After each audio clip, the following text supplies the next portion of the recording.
नमस्कार। आप सभी का हार्दिक स्वागत है। मित्रों, इन दिनों जनसुलभ पुस्तकालय की ओर से कवि, गद्यकार, अनुवादक और आयोजन धर्मी अशोक वाजपेयी जी पर एकाग्र का आयोजन किया जा रहा है। आज इस एकाग्र 2023 की 19वीं कड़ी है और इसमें हमारे साथ कवि, गद्यकार और रंगकर्मी व्योमेश शुक्ल जी जुड़े हुए हैं। आज अपने इस वक्तव्य में व्योमेश मुख्य रूप से अशोक वाजपेयी जी की जो आलोचना दृष्टि है उस पर बात रखेंगे।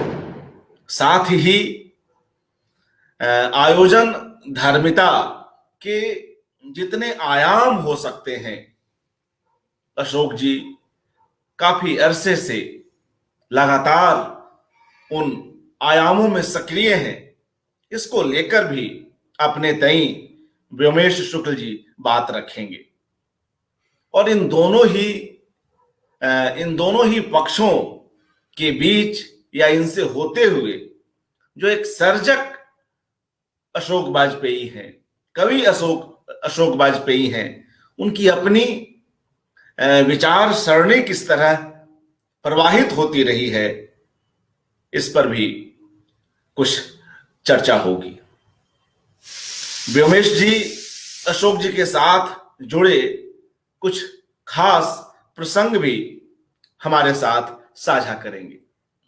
एकाग्र के पीछे इसलिए भी इन संस्मरणों का एक निश्चित महत्व है कि इससे एक पर्सनल टच आ जाता है। हर वक्ता की अपनी स्मृतियां हैं, उसके अपने संस्मरण हैं। ऐसे में कुछ न कुछ जो नवीनता को लेकर हमारा आग्रह है वह भी संभव हो पाता है। मित्रों, हम सभी जानते हैं कि अपनी पहली ही आलोचना पुस्तक फिलहाल से अशोक वाजपेयी जी हिंदी आलोचना में अपनी एक खास जगह बना पाते हैं और उस पुस्तक के इतने संस्करण हुए कि उससे नई कविता की समझ हम सभी के भीतर पैदा करने में बहुत ही सहूलियत हुई। उसकी अपनी एक ऐतिहासिक भूमिका रही और जिस तरह से उनकी जो आलोचना की भाषा है, उसके जो प्रत्यय हैं, इस पर कई विद्वानों ने पूर्व की कड़ियों में भी अपनी बात रखी कि वहां जो घिसी पिटी शब्दावलियां हैं, अशोक वाजपेयी जी उनसे लगातार बचते आए हैं और हम सभी को भी इस ओर इशारा भी करते हैं कि जो भी कहीं ना कहीं जो चीजें, जो शब्द, जो पद एक तरह से रूढ़ हो गए हैं, उससे हम मुक्त हों। दूसरी आलोचना पुस्तक कुछ पूर्वाग्रह आती है और उसके बाद कहिए कि एक के बाद एक जो उनकी विचार दृष्टि है उससे हम रूबरू होते चलते हैं। स्वयं अपनी कविताओं की भूमिका में भी वे जिस तरह से विचार करते हैं कविता को लेकर, समय को लेकर, जीवन और मृत्यु को लेकर, वह भी बड़ा ही उल्लेखनीय है। और समकालीन कलाओं की जो आलोचना है समय से बाहर, जो वर्ष 1994 में प्रकाशित हुई, इस पर भी कई वक्ताओं ने अपनी बात रखी। ऐसे ही सीढ़ियां शुरू हो गई हैं, इस पुस्तक की भी लगातार चर्चा होती रही। तो आइए मित्रों, हम व्योमेश शुक्ल जी के पास चलते हैं और उनसे अनुरोध करते हैं कि वे अपना वक्तव्य आरंभ करें। व्योमेश जी, नमस्कार, स्वागत। प्रणाम अर्पण कुमार जी। मैं बहुत तसल्ली का और कृतज्ञता का अनुभव कर रहा हूं कि जन सुलभ पुस्तकालय ने अशोक वाजपेयी के प्रसंग से मुझे कुछ कहने के लिए अपने मंच पर आमंत्रित किया है। मेरे निकट जन सुलभ पुस्तकालय बहुत गंभीर मंच बनकर सामने आया है, जिसने कोविड की त्रासदी से पैदा हुई संभावना को अपनी अप्रतिहत निरंतरता से एक गंभीर साहित्यिक उपक्रम में बदल दिया है। आपकी निरंतरता पहले तो चकित करती थी, अब उसके लिए मन में सिर्फ आदर का भाव है। हम सब लोगों ने बहुत से भाषण दिए,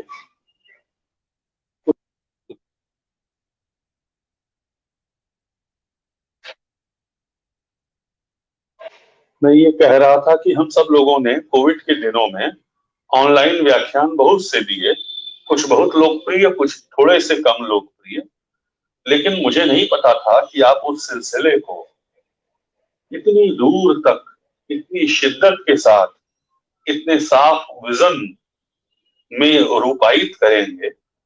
बालकीर्ति जी आ गई हैं, उनका स्वागत है। और आपने बहुत खूबसूरती के साथ उसे अंजाम दिया है। मेरी दुआएं,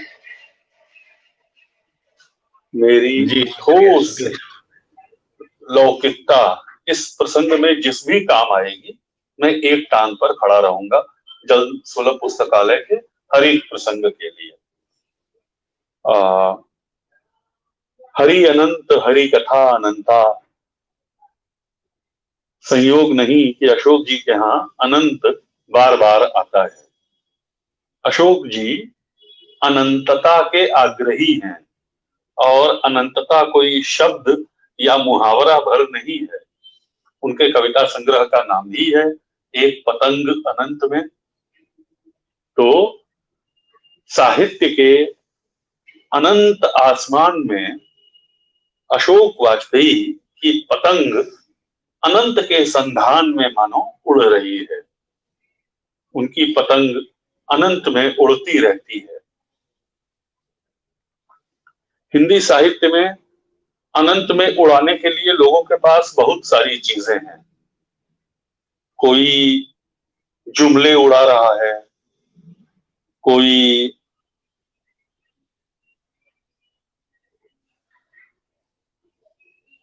अवसरवाद उड़ा रहा है, कोई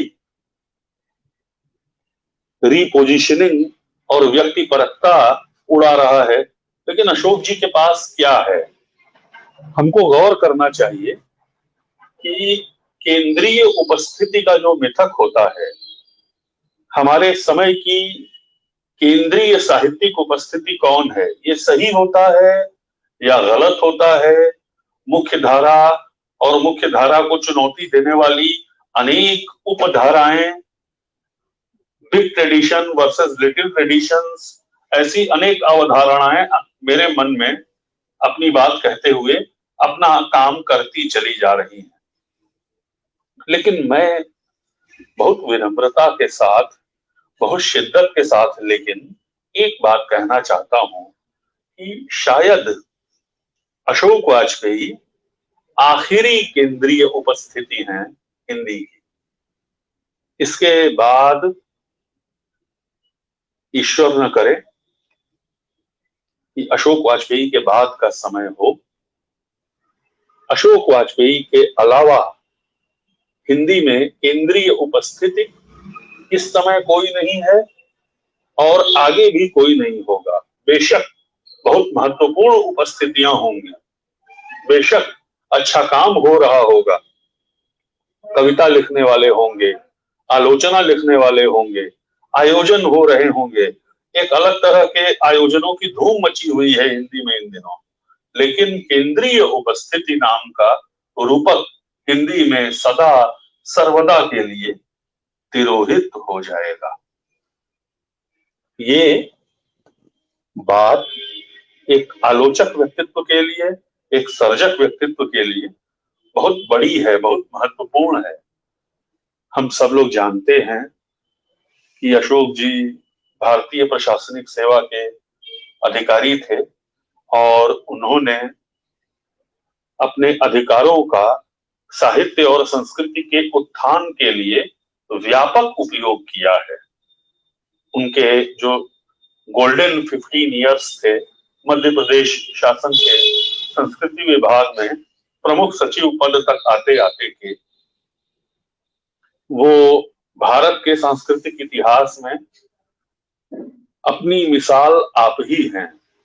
जब उन्होंने बहुकला केंद्र भारत भवन की स्थापना की, उन्होंने खजुराहो डांस फेस्टिवल शुरू किया, उन्होंने ध्रुपद समारोह, सारंगी मेला, भारतीय कविता समारोह, अंतरराष्ट्रीय ग्राफिक द्वैवार्षिक, एशियाई कविता समारोह, कॉमनवेल्थ थिएटर लेबोरेटरी, विश्व कविता समारोह, पहले मध्य प्रदेश कला परिषद के तत्वावधान में और उसके बाद भारत भवन और दूसरी आनुषंगिक संस्थाओं के बैनर पर 1000 से अधिक आयोजन उन्होंने किए हैं।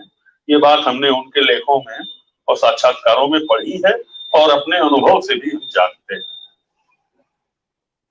बहुत से लोगों का ये कहना था कि अशोक जी बेशक बहुत अच्छे सांस्कृतिक प्रशासक हैं और आयोजन धर्मी सर्जक हैं, लेकिन वो उन्हीं परिस्थितियों में अच्छा काम कर पाते हैं जब उनके पास सरकार का समर्थन होता है। ये बात अशोक जी की उत्तर सक्रियताओं से गलत साबित हो गई। आज एक ऐसा समय चल रहा है जब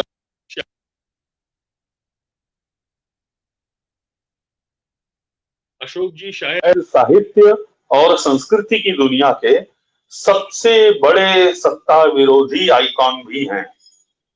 इस देश में पुरस्कार वापसी अभियान के नेतृत्वकर्ता, सरकार के बहुत सारे विचारों, उसकी नीतियों के कटु आलोचक, और उनका जो संस्कृति कर्म है, उनकी जो आयोजन प्रियता है, आयोजन परकता है, वो वैसा ही अनाहत अप्रतिहत क्रम धारण किए हुए है जैसा वो उस जमाने में था जब वो मध्य प्रदेश सरकार में रहते हुए शासन का हिस्सा बने रहकर तमाम सारी रचनाओं को अंजाम दे रहे। तो अशोक जी को इस बात से ज्यादा फर्क नहीं पड़ता कि सरकार उनके साथ है या नहीं है। अभी देखिए, रजा जन्मशती की ही इतनी बड़ी तैयारी चल रही है। वो दुनिया का सबसे बड़ा, किसी एशियाई मूल के कलाकार का सबसे बड़ा प्रदर्शन, उसके चित्रों का, उसके रचना कर्म पर आधारित संवादों का पोम्पिडू आर्ट सेंटर में पेरिस में शुरू होने वाला है, जो 3 महीने तक चलेगा। क्या भारत की सरकार उनके साथ खड़ी है? कौन से लोग हैं वो जो ये कहते थे कि अशोक जी सरकार के साथ मिलकर ही बढ़िया काम कर सकते हैं? भारत की सरकार उनके साथ नहीं है, या बहुत औपचारिकता में कुछ कुछ कर रही होगी, कहीं होगी भी। तो अशोक वाजपेयी को अफोर्ड नहीं कर पाएगी सरकार, ये जान लीजिए। अशोक वाजपेयी की बेबाकी को, उनके दो टूकपन को, उनको उनकी फटकार कर सच बोल देने की तबीयत को, उनकी शार्पनेस को, उनकी कुशाग्रता को, उनके गद्य को अफोर्ड नहीं कर सकती वो सरकार जो एक खास एजेंडे पर चलने के लिए बाध्य है और संकल्पबद्ध भी है। ये हैं अशोक वाजपेयी। कभी कभी मैं सोचता हूं कि अशोक जी किस रूप में याद किए जाएंगे, किस तौर पर। मैंने उनसे एक इंटरव्यू में पूछा भी था,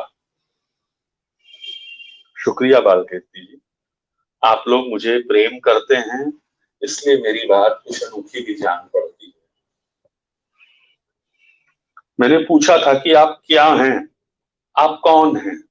काठमांडू में कलिंग लिटरेरी फेस्टिवल के एक सेशन में 1 to 1 उनसे लंबी बातचीत करने का सौभाग्य अब से कुछ महीने पहले, 3 महीने पहले मुझे मिला था।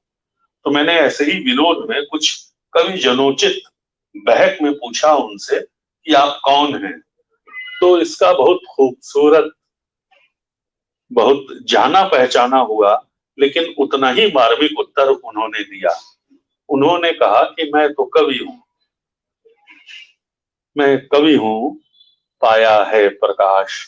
याद कीजिए निराला का वो महावाक्य, मैं कवि हूं, पाया है प्रकाश। कवि होने से प्राप्त हो जाने वाला प्रकाश ही उनका पाथेय है। वही रोशनी उन्हें रास्ता दिखाती है तमाम अंधेरे अप्रत्याशित गंतव्यों की ओर चले जाने का रास्ता। आसान काम अशोक जी ने नहीं किए हैं। आप कल्पना कीजिए अर्पण जी कि मध्य प्रदेश कला परिषद के एक आयोजन में, एक सभागार में रजा साहब की पेंटिंग्स प्रदर्शित हैं। छोटी सी गैलरी है, सभागार क्या है, एक गलियारा है लंबा सा। मैंने देखा नहीं है, मैंने पढ़ा है, मैं कल्पना करता हूं, मैं अपनी कल्पना आपके साथ साझा कर रहा हूं। एक लंबा गलियारा 70 के दशक में भोपाल नाम के एक भारत के शहर में, एक लंबा गलियारा जिसमें धूप कहीं से गिर रही होगी, मौसम खुशनुमा सा होगा, जाड़ों की नरम धूप, और गलियारे में बैठकर गुलजार साहब की पंक्ति को थोड़ा बदल कर कहें तो उस गलियारे में रजा साहब की पेंटिंग्स प्रदर्शित की गई हैं और विजय देव नारायण शाही का कविता पाठ चल रहा है और अपनी मेघमंद्र आवाज में शाही जी साखी की कविता पढ़ रहे हैं, दूसरी कविता संग्रहों की कविताएं पढ़ रहे हैं।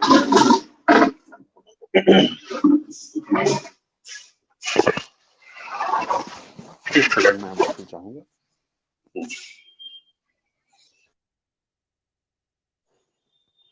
और उन्हें सुन रहे हैं कुमार गंधर्व। कुमार गंधर्व उन्हें बेसुध होकर सुनते चले जा रहे हैं, विजय देव नारायण शाही को और उनकी कविताओं को। उन्हें यह भी याद नहीं है कि शाही जी की कविताओं के वाचन के ठीक बाद उनके गायन का कार्यक्रम है। अशोक जी बैठे हुए हैं बतौर आयोजक उसी दीर्घा में। वो कुमार जी को याद दिलाते हैं कि अरे आपको गाना है इसके बाद। कुमार जी को कुछ याद नहीं है, न जाने कौन सी कविता सुना रहे होंगे शाही जी,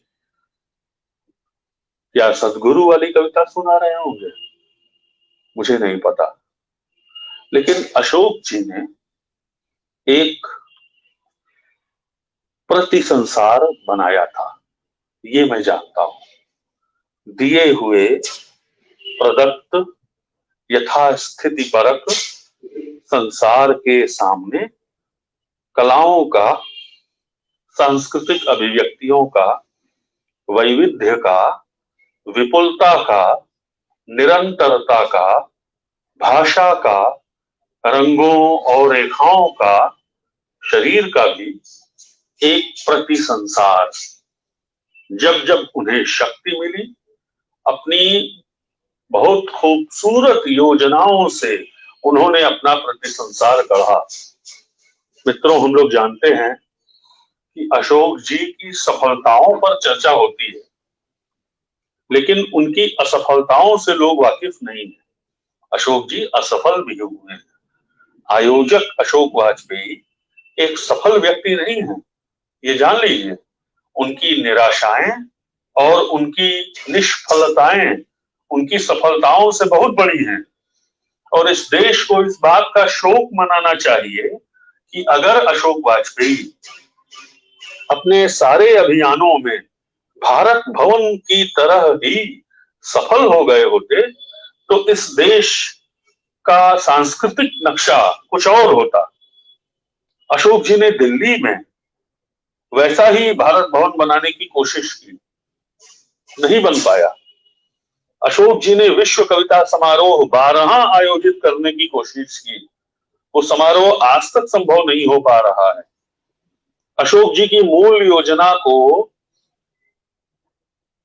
हस्तगत करके, उसे कुछ विकृत करके इस देश की एक बड़ी नेशनल एजेंसी ने कविता समारोह करने की कोशिश की, जो उनके पास ब्लूप्रिंट था उसके बावजूद अकारक चला गया, क्योंकि उसमें जितने आयोजक थे वो सब कविता पाठ के लिए आमादा हो गए विश्व कवियों के साथ।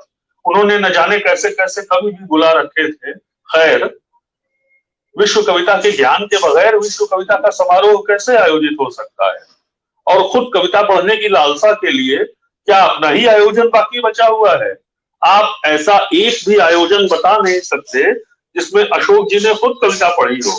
अपने आयोजन में नहीं पढ़ी है, अपने आयोजन में अपनी कविता नहीं पढ़ी है उन्होंने। ये बात जो इतनी साधारण नैतिकता की साक्षी लगती है, हमारे समय में बहुत बड़ी बात हो गई है, क्योंकि लोग अपनी कविताएं सुनाए बगैर मानते नहीं है। एक ऐसा आत्म प्रदर्शन का ऐसा निर्लज्ज समय हम देख रहे हैं। तो मैं ये कहना चाहता हूं कि वो अद्वितीय आयोजक हैं। मेरे पिता, ये पता नहीं कहने की बात है या छिपा लेने की, क्योंकि हिंदी साहित्य संसार के जो इनसाइडर्स हैं उसमें से ज्यादातर लोग ये बात जानते हैं कि अशोक जी मेरे दूर के रिश्तेदार भी, थोड़े दूर के। उनकी जो बुआ थी वो मेरी दादी थी, और इस लिहाज से मेरे पिता उनके फुफेरे भाई थे और वो मेरे पिता के ममेरे भाई। लेकिन जैसे रिश्ते दूर दूर हो जाते हैं तो ये रिश्ता भी बहुत आगे तक निभाया नहीं गया है। यानी कवि गद्यकार व्योमेश शुक्ल का अशोक वाजपेयी के साथ या उदयन जी के साथ रिश्तेदारी वाला संबंध नहीं है, रचना का संबंध है, सर्जनात्मकता का संबंध है। मैं ये साफ कर दूं। लेकिन एक ऐसा समय था जब मेरे पिता और अशोक जी भाई रहे होंगे, और मेरे पिता कभी भोपाल गए, ये सन 70 के आसपास की बात है, तो मेरे पिता के बैग में पहचान सीरीज रखी हुई वापस आई। जब मेरे पिता भोपाल से वापस बनारस लौटे तो उनके बैग में पहचान सीरीज की पहली संख्या में प्रकाशित पुस्तकें भी थी। वो पुस्तकें कौन कौन सी थी? विष्णु खरे का पहला 20 कविताओं का कविता संग्रह, आंख हाथ बनते हुए शीर्षक ज्ञानेन्द्रपति का पहला कविता संग्रह, कमलेश की कविताएं, जरत्कारु जिसका नाम था, मुद्रा राक्षस की एक पतली सी पुस्तिका, भाषा का अवमूल्यन और सीधी लेखक शिविर के दस्तावेज शीर्षक एक पुस्तिका। ये बहुत दिलचस्प पुस्तिका है, जिसमें सीधी में जब कलेक्टर थे अशोक वाजपेयी, तब उन्होंने एक लेखक कार्यशाला खूब बड़ी सी की थी, बड़ी यानी अनेक महत्वपूर्ण लेखकों की सहभागिता वाली, जहां लेखकों ने एक साथ टेबल पर बैठकर भाषा के अवमूल्यन पर बातचीत की थी। वहां निर्मल वर्मा और श्रीराम वर्मा के लिखित निबंध पढ़े गए थे, और उन निबंधों को बीज वक्तव्य मानकर उन पर धूमिल, देवताले, स्वयं अशोक जी और तमाम लेखकों ने, काशीनाथ सिंह ने बहस की थी। कुछ नाम मैं भूल गया हूं क्योंकि मुझे पढ़े भी काफी अरसा बीत गया पहचान सीरीज को। पहचान सीरीज कलेक्टर का बंगला सीधी से प्रकाशित हुई थी सन 70 में। अब आप अंदाज लगाइए, 28 बरस के थे अशोक, और वो निजी प्रयत्नों से संभव हुआ काम था। यानी उसमें जो राशि खर्च हुई होगी वो अशोक जी ने अपनी जेब से दी होगी। एक आध जगह पर उन्होंने बताया है कि उन्होंने वो आयोजन क्यों किया था, क्यों उन्होंने उस दौर के कवियों के बिल्कुल पहले ताजा ताजा कविता संग्रह प्रकाशित किए थे। अशोक जी कहते हैं कि उनका कविता संग्रह प्रकाशित हो चुका था और उन्हें ऐसा लगता था कि उनके समकालीन कवि जो अत्यंत श्रेष्ठ कवि हैं, उन्हीं के जैसे, या कुछ को तो वो अपने से भी अच्छा मानते हैं, मानते ही हैं, जाहिर है, उनके कविता संग्रह प्रकाशित नहीं हुए हैं।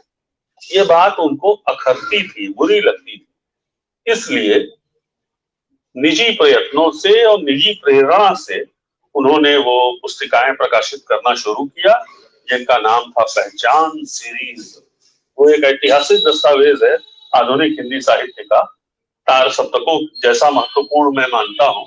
अभी वो पहचान सीरीज पुनः प्रकाशित होकर आई नहीं है। इस आयोजन के जरिए मेरा खुद अशोक जी से निवेदन है कि रजा पुस्तक माला में पहचान सीरीज को ज्यों का त्यों प्रकाशित किया जाए। अगर संभव हो तो उसी रूपाकार में, हालांकि उस रूपाकार की रक्षा करना बहुत मुश्किल काम होगा। वो बहुत पतली पतली पुस्तिकाएं हैं जिनके कवर बहुत कलात्मक हैं, ज्यादातर हिम्मत शाह ने बनाए हैं।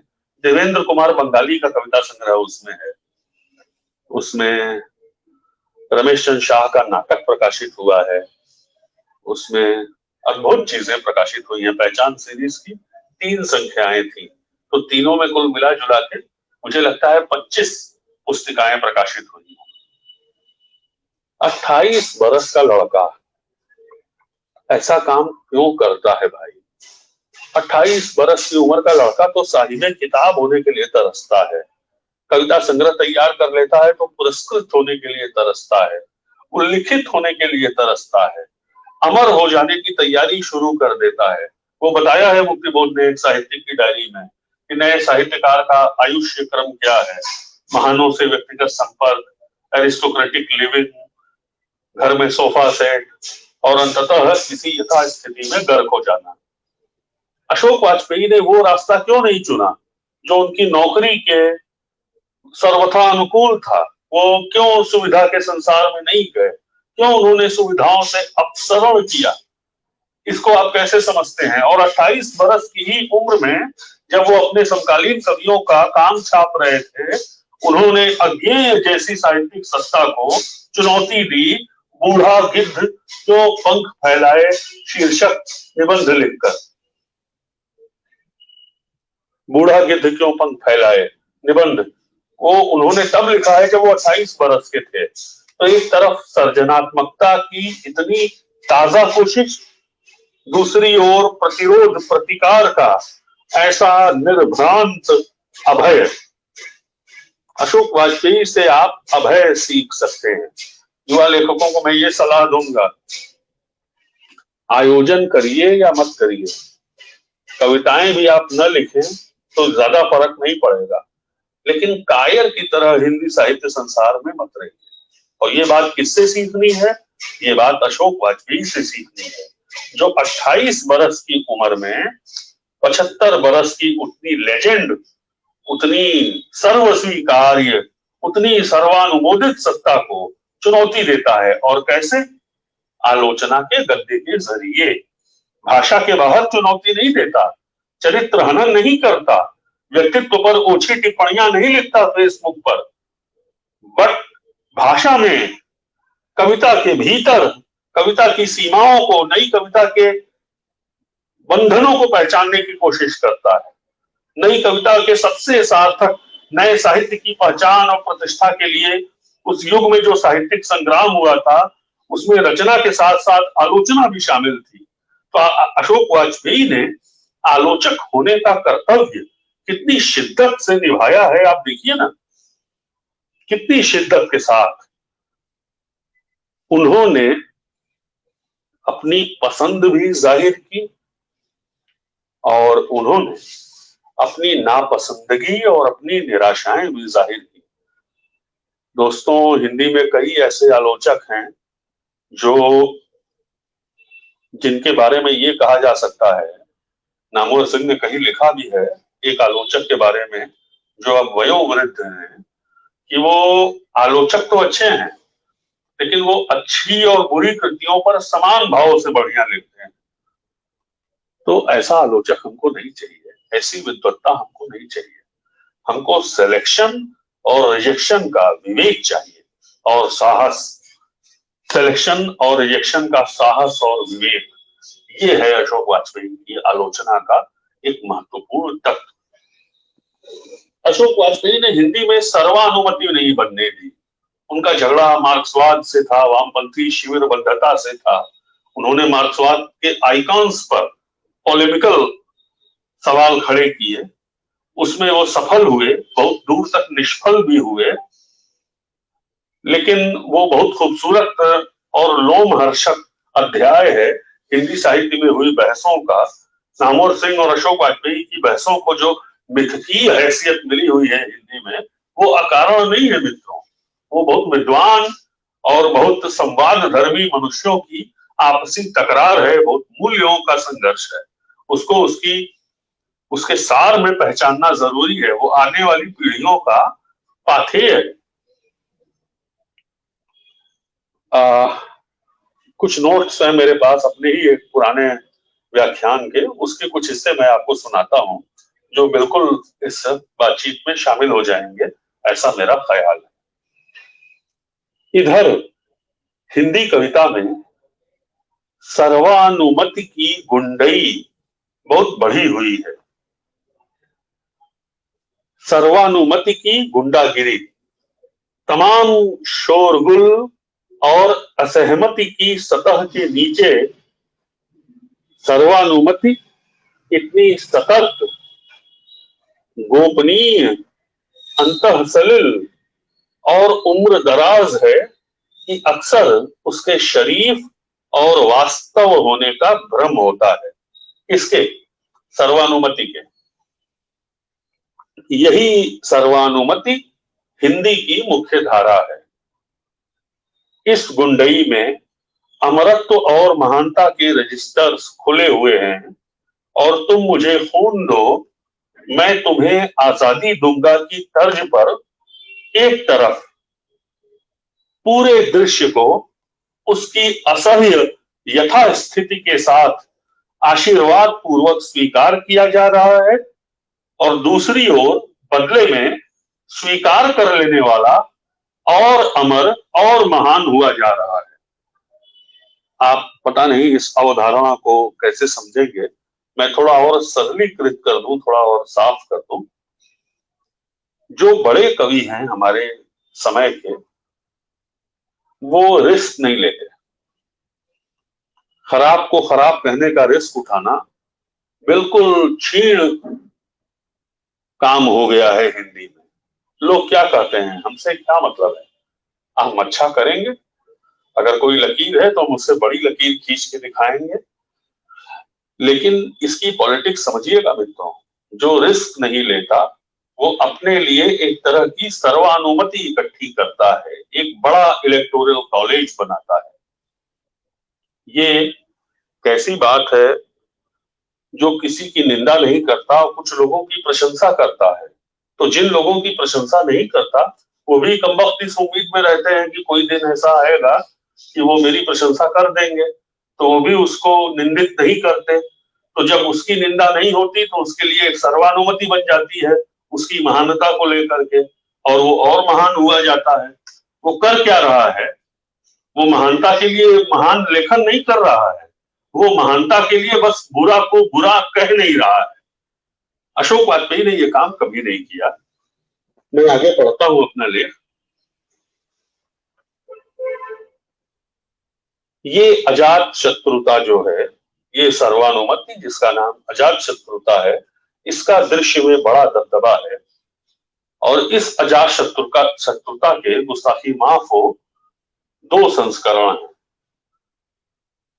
एक है पडरौना संस्करण और एक है कठोपनिषद संस्करण। मेरे ख्याल से बीज शब्द पर्याप्त है, इनकी व्याख्या करने को मुझसे न कहिएगा। जो अजात शत्रुता है इसके दो संस्करण हैं, एक पडरौना और एक कठोपनिषद। इन दोनों संस्करणों ने हिंदी की सर्जनात्मक आलोचना को सीधे सीधे कहें तो कवियों द्वारा लिखी जा रही आलोचना को जोखिम न लेना, हाथ कटाने से बचना, सरवाइव कर लेना और स्टैंड न लेना सिखा दिया है। स्टैंड मत लीजिए, अमर होना है तो स्टैंड मत लीजिए, ये हमारे समय का सूत्र वाक्य है। हमारे देश में जब से फांसीवादी निजाम सीधे सीधे सत्ता में आया है, ये तो बिल्कुल मूल मंत्र हो गया है। आप स्टैंड मत लीजिए, अमरता के मार्ग आपके लिए खुले रहेंगे। अगर आप स्टैंड लेंगे तो आप मरण धर्मा हैं, आप मार दिए जाएंगे। अशोक वाजपेयी ने महान या अमर होने की बजाय आलोचना का वर्ण किया है। जाहिर है कि वो हमारे कह देने भर से आलोचक नहीं है। रोलां बार्थ के मुताबिक आलोचक समाज द्वारा प्रदत्त कोई पद नहीं है, बल्कि एक खास तरह से जीने की पद्धति है। लगभग 50 साल से इस खास तरह से जीते हुए अशोक वाजपेयी ने विश्लेषण विहीन सर्वानुमति के प्रतिपक्ष की जगह हासिल की है। एक ऐसी सर्वानुमति जिसमें जांच परख, स्टैंड ले लेने, लिख कर हाथ कटाने, अपनी निराशाएं और अपनी चिढ़ें जाहिर करने की कोई जगह नहीं है, उस सर्वानुमति के खिलाफ एक विपक्ष है अशोक वाजपेयी। अशोक वाजपेयी, याद रखिएगा दोस्तों, सिर्फ दक्षिण पंथ का विपक्ष नहीं है, वो सर्वानुमति का भी विपक्ष है। जब कोई नहीं बोलता तब अशोक वाजपेयी बोलने के लिए खड़े हो जाते हैं।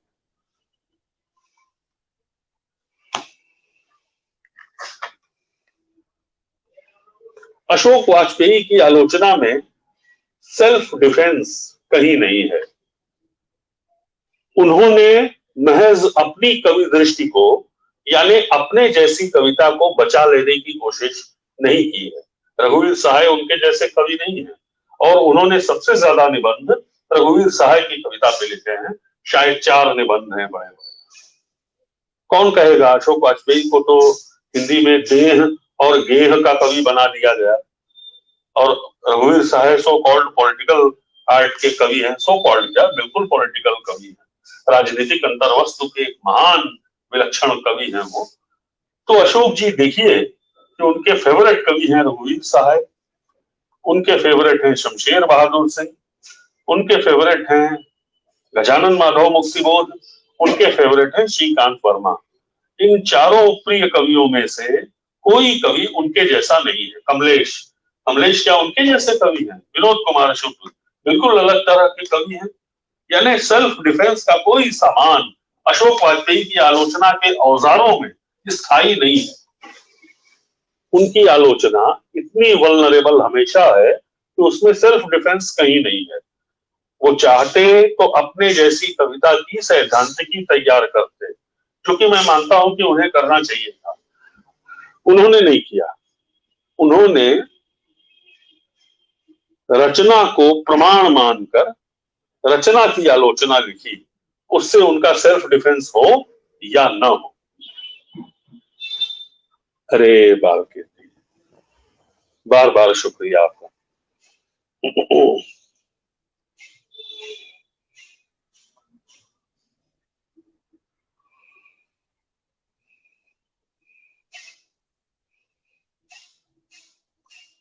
कवि दृष्टि,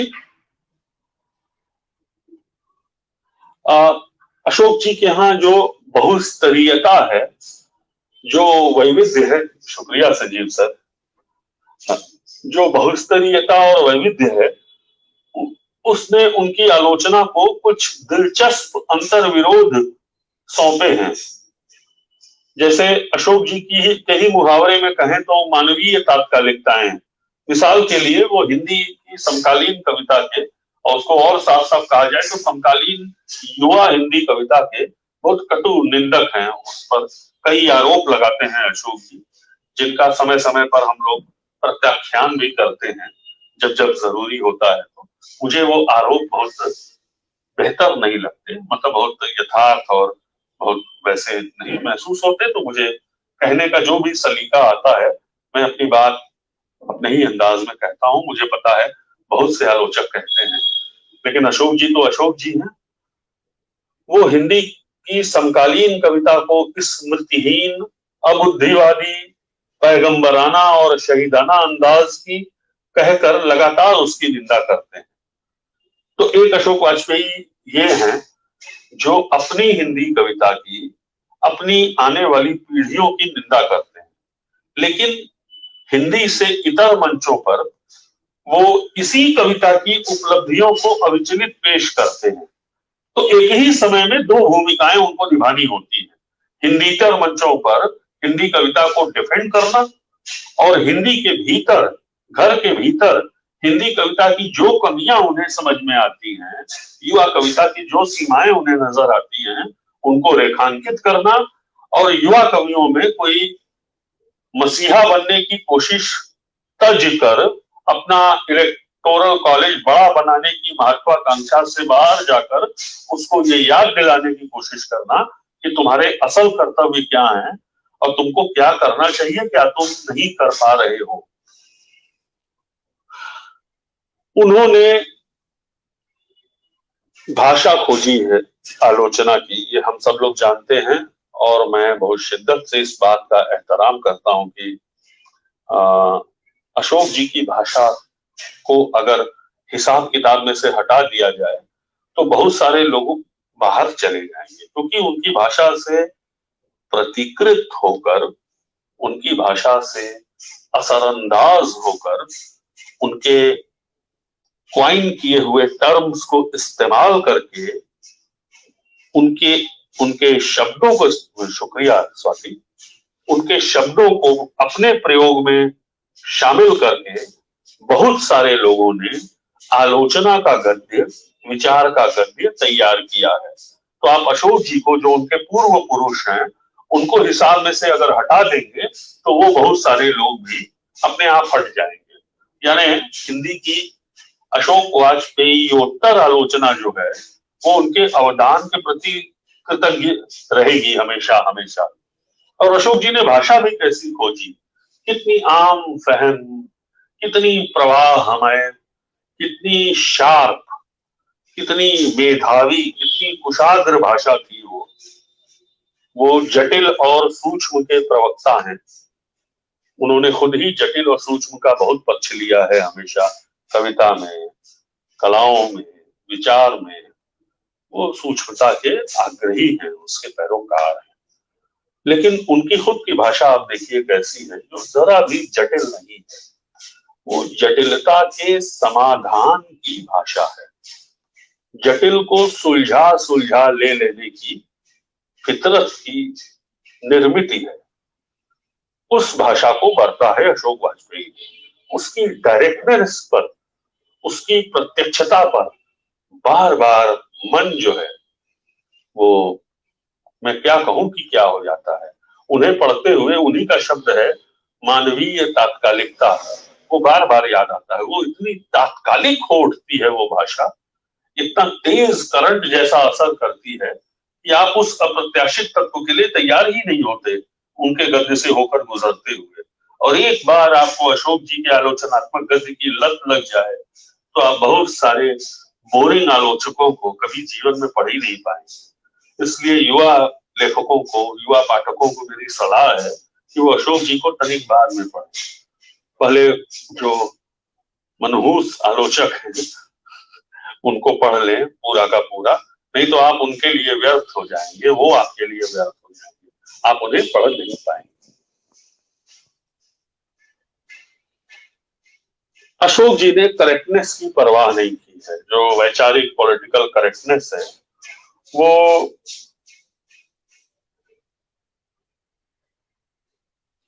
विचार पर क्वालिफाई नहीं कराना चाहते, ना अपनी कविता को ना अपनी आलोचना को, बल्कि विचार से, वामपंथ से एक सतत बौद्धिक समर उन्होंने लड़ा है, जो कि बहुत खूबसूरत बात है। बस एक सेकंड दोस्तों।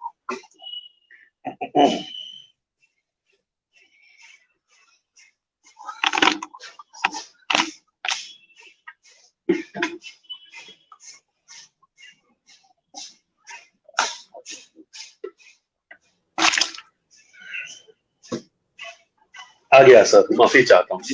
नहीं ठीक है जी जी। तो एक बहुत खूबसूरत संघर्ष उन्होंने किया है, वैचारिक समर जिसे कहा जाता है, और उसमें बहुत सारी बहसें हुई हैं, बहुत सारे निबंध लिखे गए हैं पूर्वग्रह और आलोचना के पन्नों पर।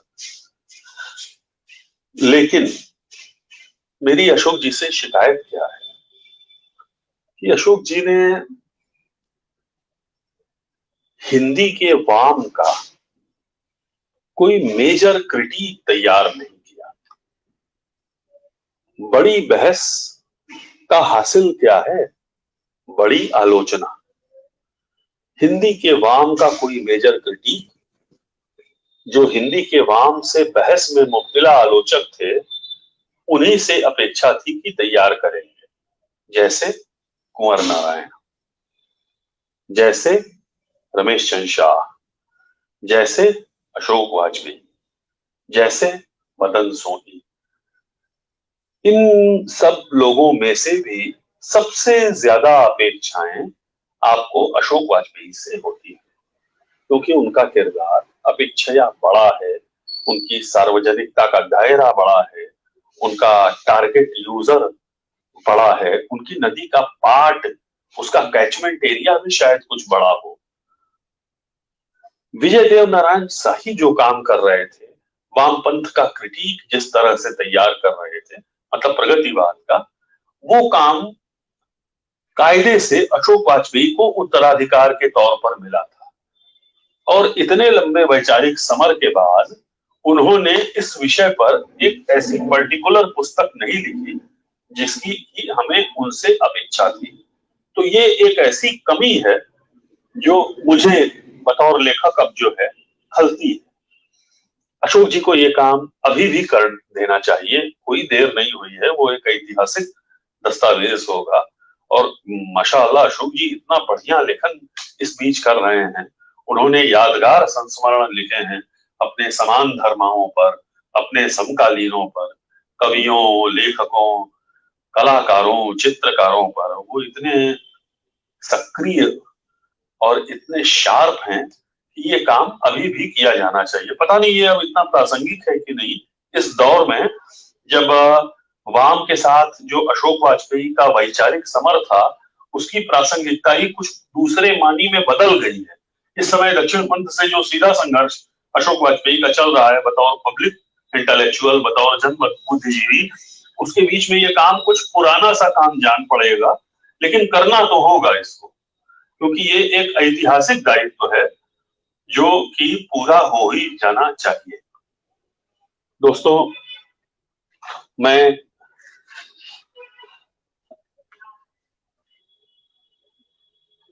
एक बात आपसे जो कहना चाहता हूं, आखिरी में कुछ किस्से आपको बताऊंगा, सुनाऊंगा जरूर, क्योंकि मैं इतना भी छोटा क्यों ना हूं, अशोक जी ने कभी मुझे छोटा, कम उम्र नहीं माना है। अशोक जी किसी को ऐसा नहीं मानते।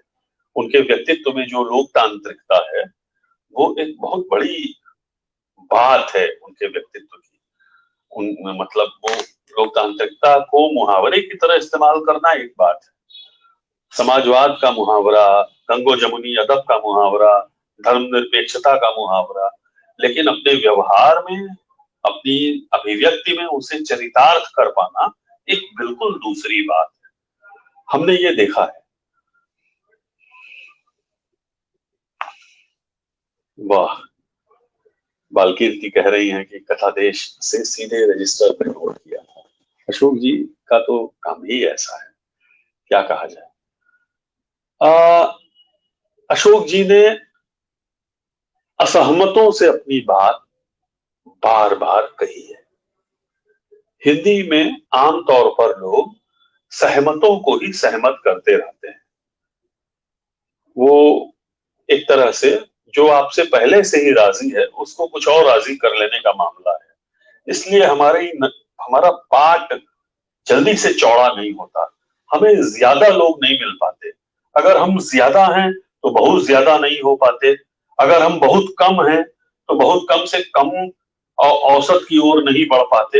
हम जहां हैं, जैसे हैं, वैसे ही बने रहते हैं, क्योंकि हम लोग जहां पर असहमत या उदासीन हैं, जो चैलेंजिंग टेरेन है, उसमें जाने की का आत्मसंघर्ष नहीं करते।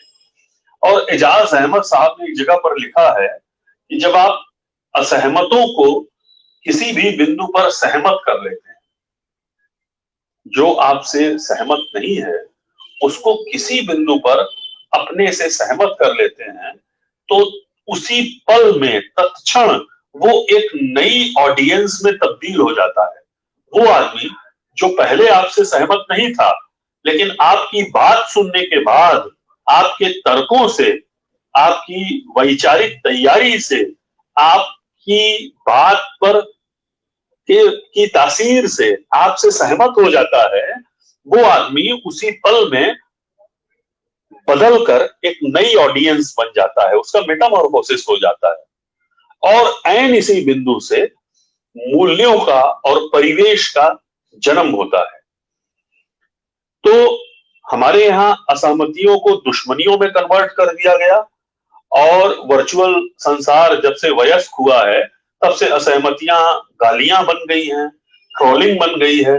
असहमतियों का कोई साहित्यिक मूल्य नहीं बचा, इसलिए असहमत से चिढ़ना धर्म बन गया, असहमत से बातें ही नहीं करनी है।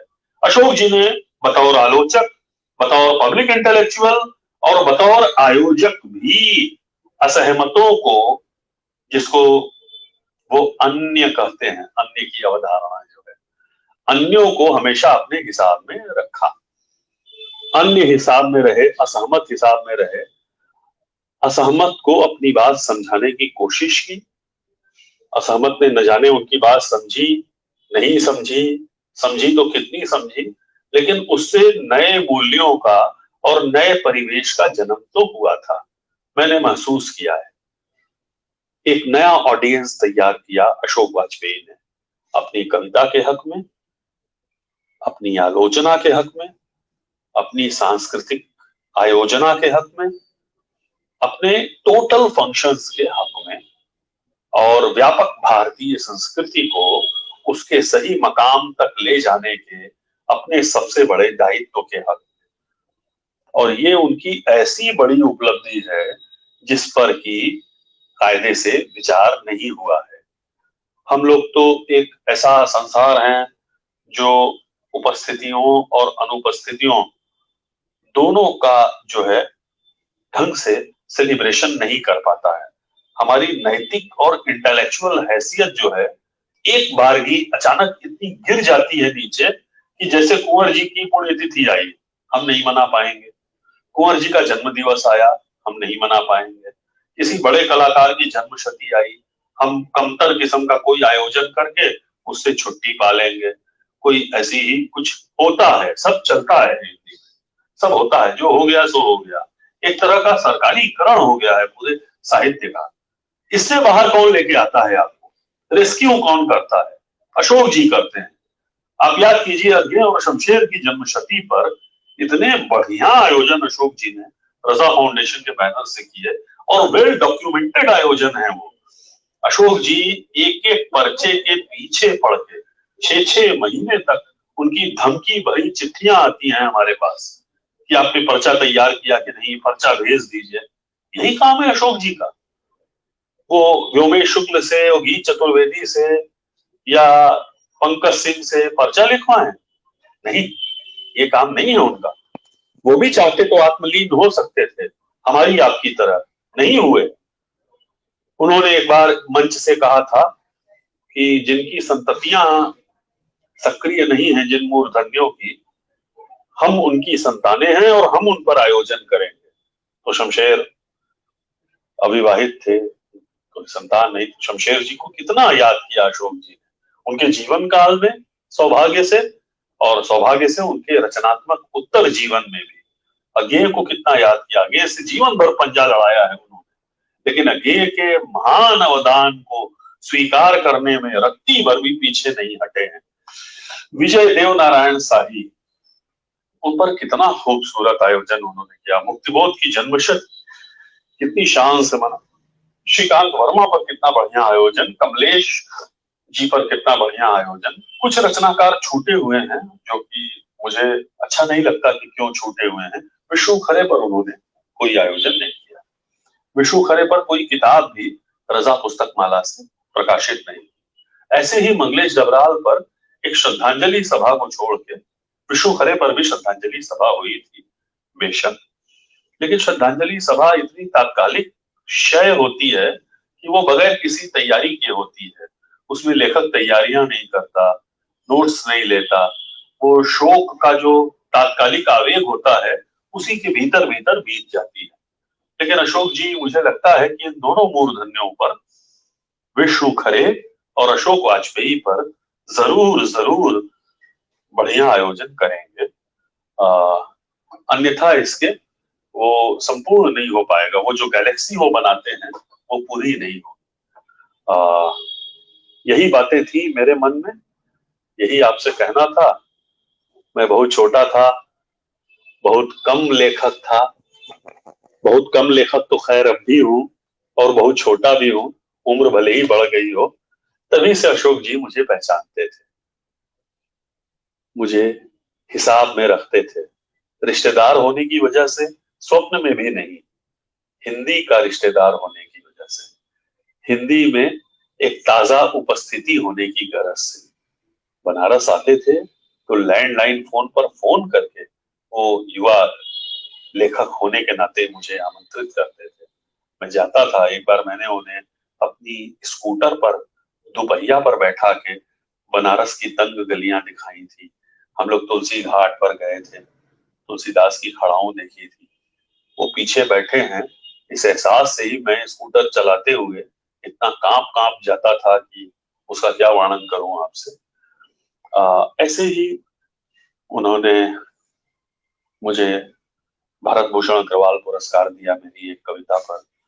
मुझे कोई उम्मीद नहीं थी, लेकिन वो पुरस्कार मुझे मिला। तो मुझे इस बात के लिए क्या कहा जाए। इसके बाद उन्होंने मुझे रजा फाउंडेशन फेलोशिप दी। मुझे समाज का भी संपादक बनाया गया था, लेकिन वो मेरे ऊपर कुछ जरूरत से ज्यादा ही भरोसा कर लेने वाला विषय साबित हुआ। मैं समाज के अंक नहीं निकाल पाया। उस समय हिंदी में वैचारिक समर इस कदर तीखा हुआ था, वातावरण इतना विषाक्त था कि बहुत सारे लेखकों ने, जिन्हें मैं अच्छा लेखक मानता था, उन्होंने मेरे साथ सहयोग करने से इनकार कर दिया। तो मैं समाज का अंक नहीं निकाल पाया। बाद में उदयन जी ने उसको विलक्षण ढंग से संपादित किया और वो एक यादगार पत्रिका बनी। अच्छा ही हुआ जो वो उदयन जी तक गई, जो उसका जायज मकाम था।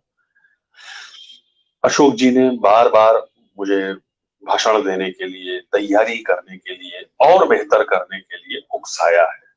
उनकी समयबद्धता, उनकी अथक अपराजेय उत्सव धर्मिता, उनकी लेखक बने रहने की जिद, उनकी कवि की तरह मरने के संकल्प से कोई चाहे तो बहुत कुछ सीख सकता है।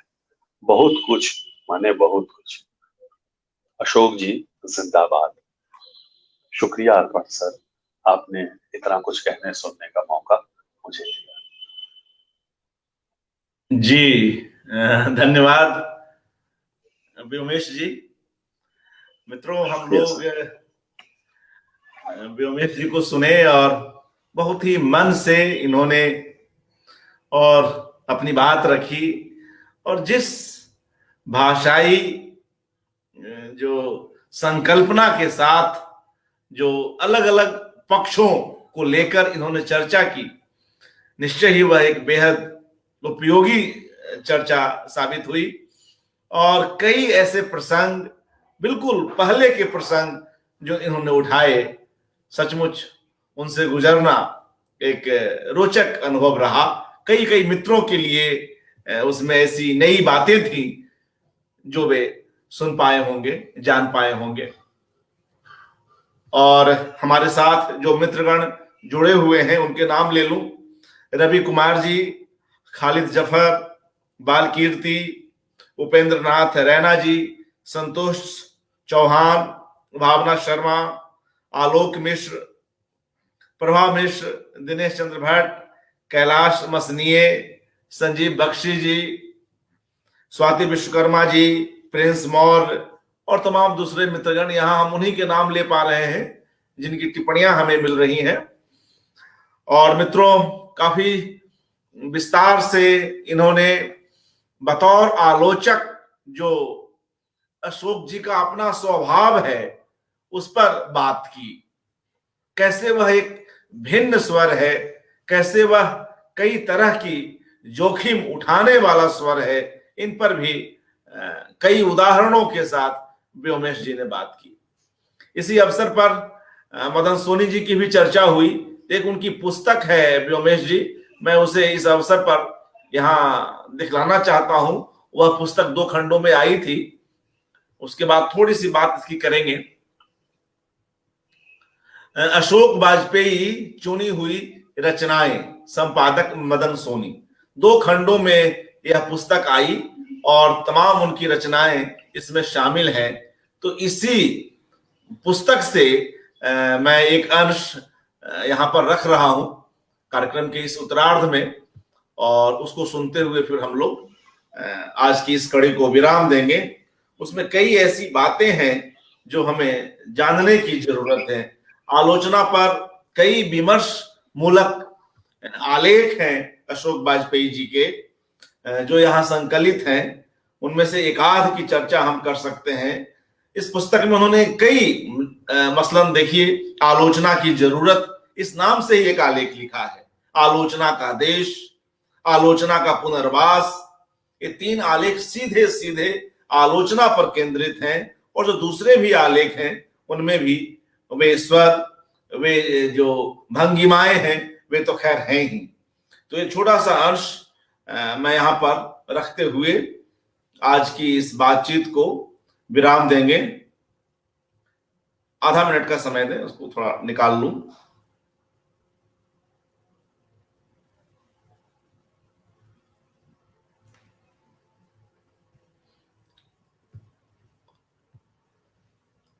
जी, एक बेहद महत्वपूर्ण आलेख है उनका, आलोचना का पुनर्वास। तो अपने इस आलेख में आलोचना का क्या संबंध है देखने से, इसको लेकर अशोक जी बातचीत करते हैं और फिर एक एक करके उसकी गहराई में किस तरह से जाते हैं, इसको आज हम देखते हैं। क्योंकि चूंकि आज खास तौर से हमने उनके इस आलोचक पक्ष पर चर्चा की और आयोजन धर्मिता वाले पक्ष पर भी, तो मैं यहाँ उनके इस आलेख से, आलोचना का पुनर्वास से पढ़ रहा हूं। वे लिखते हैं अपने इस आलेख में, आलोचना का पुनर्वास में, आलोचना का संबंध देखने से है। आलोचना रचना को और उसमें व्यक्त जीवन को, भाषा के उस विशिष्ट संयोजन को जिसे रचना कहते हैं, देखना है। यह देखना निपट नंगी आंख से देखना अक्सर नहीं हो पाता। हमारी आंख रचना को पहली बार नहीं देखती है, वह पहले भी कुछ देख चुकी है। कुंजड़े की आंख रोज बरोज लाल टमाटरों के ढेर देखती है, पर उसमें जो ठीक है या सड़ा गला है उसे अचूक पहचान लेती है। बाकी को वह लगभग अनदेखा करती है। बाकी को वह लगभग अनदेखा करती है। आलोचना की आंख अभ्यस्त आंख है जो देखती और अनदेखती दोनों ही है। तो देखिए किस तरह से इन बारीकियों में जाकर वे बात कर रहे हैं कि आलोचना की आंख अभ्यस्त आंख है जो देखती और अनदेखती दोनों ही है।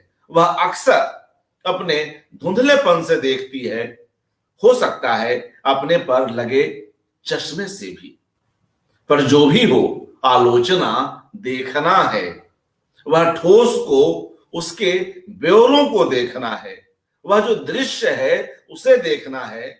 उस दृश्य को किसी और दृश्य के संस्करण के रूप में देखना नहीं है।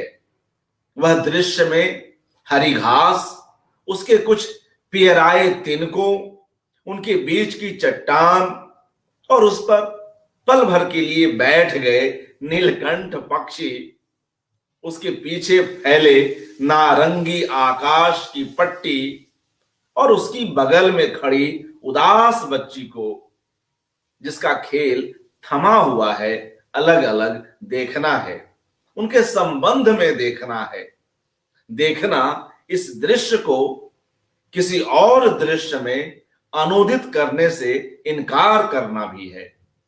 वह उन्हें सामान्यकृत करने का निषेध भी है। पर आंख इस पर खरा संदेह कर सकती है कि जो उसे दिख रहा है वही दृश्य है। आलोचना देखती है और अपने देखने पर लगातार संदेह भी करती चलती है।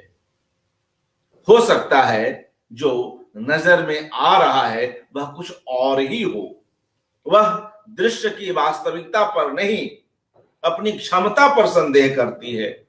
वह पलटकर अपने को देखती है, मानो आंख पलटकर दृश्य को नहीं अपने को ही देखे या कम से कम देखने की चेष्टा करे। तो ऐसी विस्तार में, इस तरह से विस्तार में जाकर और इतनी गहराई से वे आलोचना के कर्म को लेते हैं।